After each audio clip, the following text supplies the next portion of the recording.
TEDx is something that I love. Like, this platform is something that I could just turn on and keep watching again and again.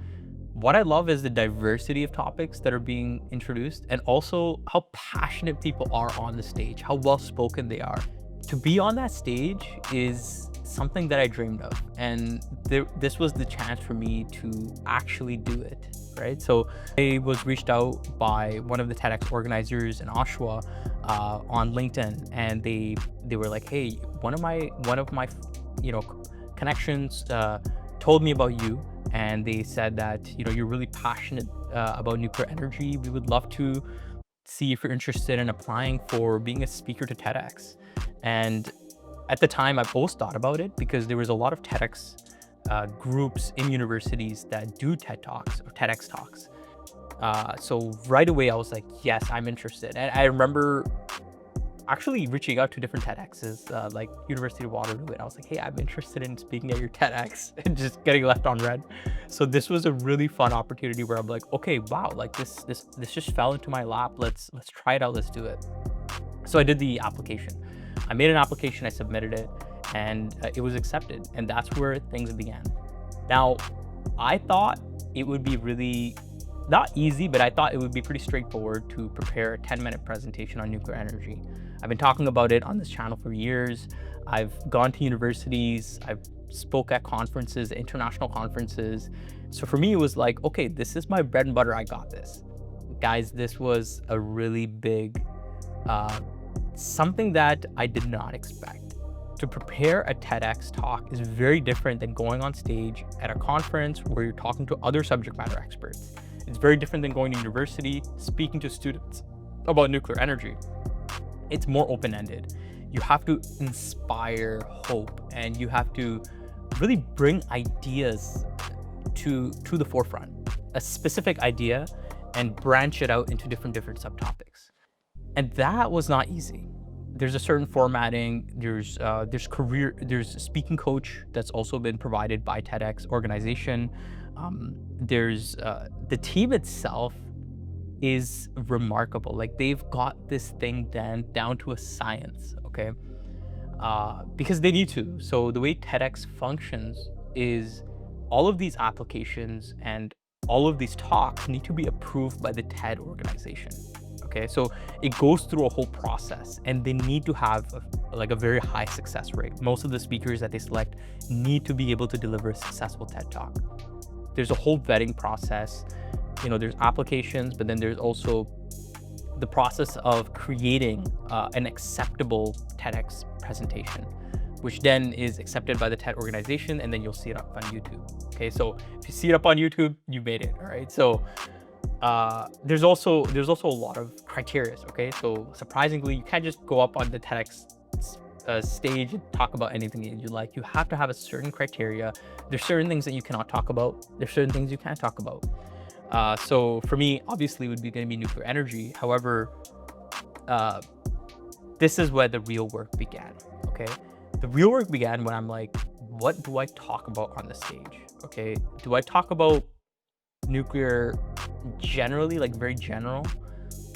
Do I talk about Fukushima or Chernobyl? So what I did was I went on YouTube and I started researching what are the TEDx talks that have already been done on nuclear energy. And what I learned was that, a lot of talks have been done on nuclear waste, okay, which is a really, really cool and interesting topic, okay, because a lot of folks don't know about the science behind nuclear waste. Then there was also other really cool topics about nuclear fusion, how that's the future. But what was missing, I think, when I was preparing for my TED Talk, was something that is a little bit more holistic, something that talks about nuclear in the ray of hope, right? When it comes to nuclear technologies, they're super technically complex. You have nuclear safety, there's nuclear, nuclear from the environmental perspective. You have nuclear radiomedical isotopes. That was something that was missing as well, which I wanted to incorporate. There's water desalination, right? Technologies that can be used, deployed through nuclear. So for me, I was like, how about I combine some of those subtopics and create another powerful presentation and loop in some of my experiences, like on this channel where I've got a chance to explore these nuclear sites on video, show people how incredibly like amazing nuclear energy is. So for me, I kind of crafted this main message about nuclear, how it can do all of these things, and it is a new fire. It's not my own concept. It's something that I was inspired by a documentary called New Fire. Okay, so New Fire was this documentary I watched, and it was incredible, by the way. However, I was really inspired by it because fire is something that is a technology that was founded by humans, right? Humans discovered how to control fire and tame it and use it for advancing civilizations. However, fire is pretty dangerous. You know, fire has a potential to burn down forests. Fire can be used as a weapon of war.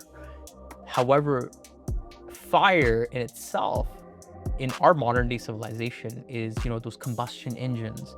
You know, you'll see fire being used, you know, in jet engines and combustion engines, and you know, even in desalination power plants. Like, you see fire in its so many forms throughout civilization. It's what helped us advance. And so what I talked about was that nuclear energy is something that, just like fire, was not really understood by much of humanity. And it was seen by a lot of humanity as, let's fear this and let's stay away from it. The folks that chose to take fire and learn how to control it and see it from that pragmatic perspective were the ones to build modern day civilizations. And so for me, I took that narrative and connected it with nuclear energy. That nuclear energy, we've only founded nuclear energy over almost like a little bit more than 100 years ago. And the moment we learned how to control those fission reactions was the moment when we discovered new fire, okay? And if we want to advance our civilizations to power AI servers, to really provide power, which is the lifeblood of modern day civilization, this is going to be it. This is going to be the new fire, right? And so that's my vision. It was like, this is a novel technology. It's a new fire. It's something that, there's been nuclear disasters. You know, we've encountered challenges. Here are the challenges. However, the benefits outweigh the challenges. Okay, and we need to see it from that perspective. So that was kind of that's when the real work happened, where I'm like, okay, this is my idea. Okay, this is the baby. This is what I want to pitch. Okay.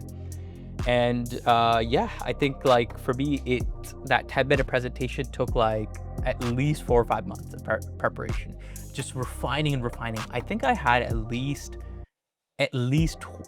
like 15 drafts, okay, for my TEDx talk. Like, again and again, I went to the subject matter experts that they know the recipes for a perfect TEDx talk.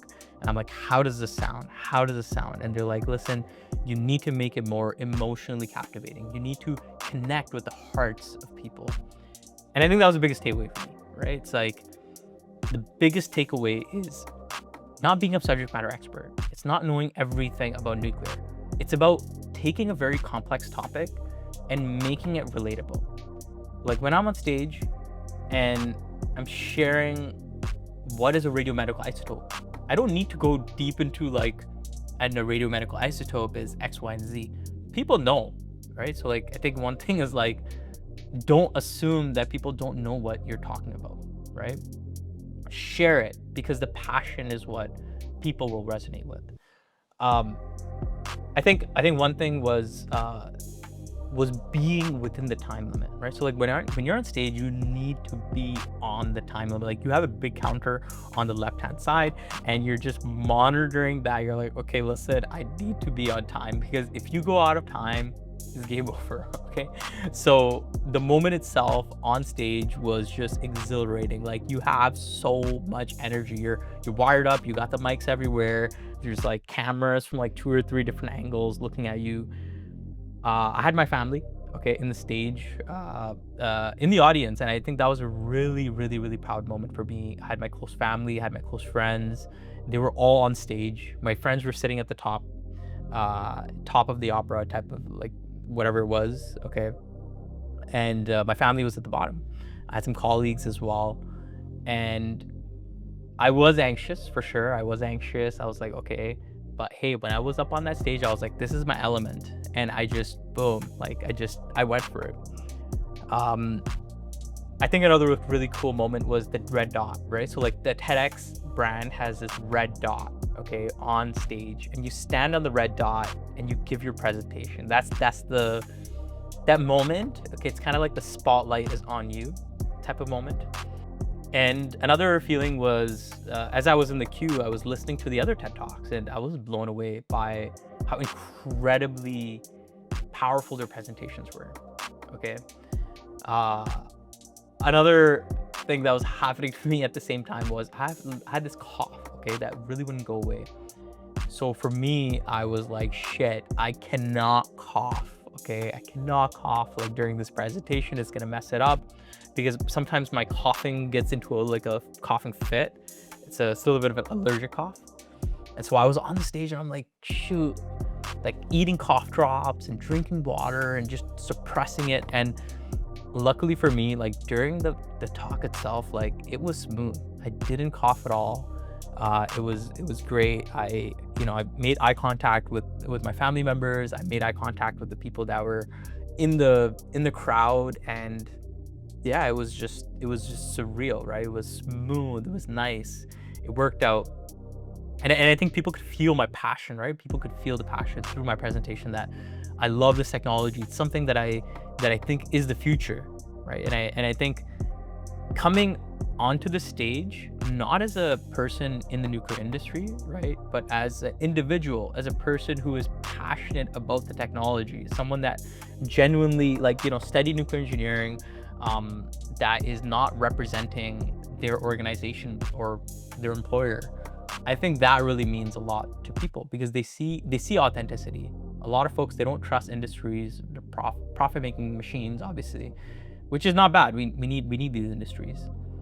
However, when it comes to individuals that are up there presenting, it makes that connection. It makes it more relatable. So I think that meant a lot.